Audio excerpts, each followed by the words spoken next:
தியானம் பண்ணுவார். அப்போ விநாயகர் கேட்கிறார், எல்லாருமே கண்ணை மூடிட்டு தான் தியானம் பண்ணுவாங்க, தந்தை மட்டும் ஏன் கண்ணை திறந்துக்கிட்டே தியானம் பண்றாரு அப்படின்னு கேட்கிறப்போ பார்வதியானவர் சொல்றா, ஒரு கண் வந்து சந்திரன், ஒரு கண் வந்து சூரியன். அவரோட ஒரு கண் வந்து சந்திரன், ஒரு கண் சூரியன்.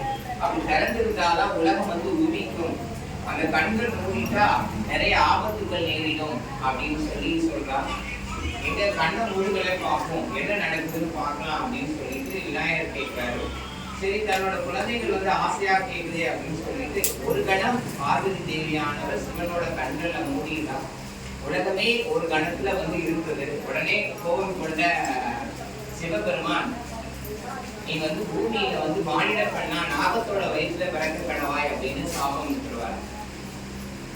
சின்னதா கண்ண மூடுறதுக்காக இவ்வளவு பெருசானாலும் ஒரு நாகத்தோட வயிற்றுல போய் மாநில பிறப்பு பிறக்கணுமா அப்படின்னு கேட்கிறார். எல்லாமே ஒரு காரியத்துக்காகதான் அப்படின்னு சொல்லிட்டு தன்னோட நெற்றிக்கண்ணை திறக்கிறாரு. நெற்றிக்கண்ணில இருந்து தோன்ற பொறி அவங்களை வந்து 8 பிண்டங்களா பிரிச்சிருக்கு.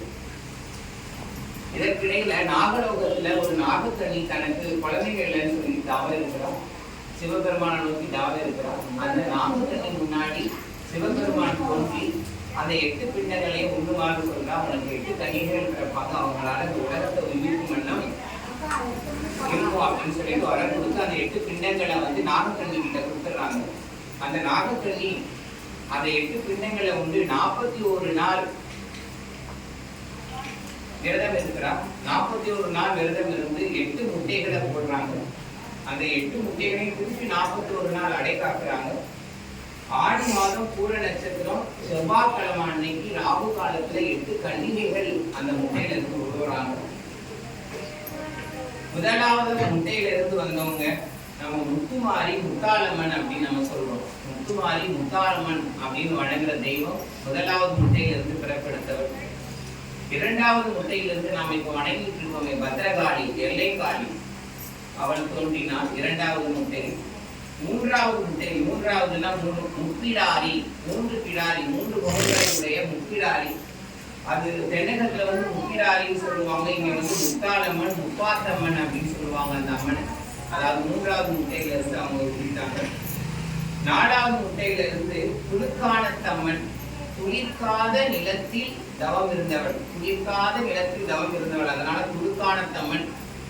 பொன்னியம் போன்ற உடம்பு இருக்கிறதுனால பொன்னியம்மன் சொல்லுவாங்க. நாலாவது முட்டையில இருந்து உருவானவங்க. அஞ்சாவது முட்டையில இருந்து உருவானவங்க நம்ம நாகாத்தம்மன்.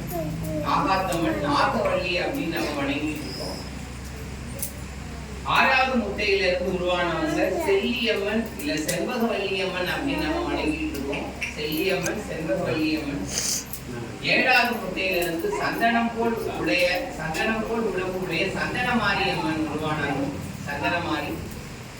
எட்டாவது முட்டையில இருந்து காந்தாரி அம்மன் அப்படிங்கிற ஒரு அம்மன் உருட்டாங்களாம். இந்த மாதிரிதான் இந்த அம்மனோட பிறப்பை வந்து நம்ம தென் தமிழக மக்கள் வந்து இறை வழிபாட்டுல இருக்கிறாங்க. நான் ஒவ்வொரு அமாவாசை பௌர்ணமிக்கும் ஒவ்வொரு அம்மனோட வரலாறு சொல்றேன். இப்ப இந்த அம்மனோட பிறப்பை கிடையாச்சு. அடுத்த பௌர்ணமிக்கு முத்தாளம்மன் பத்தி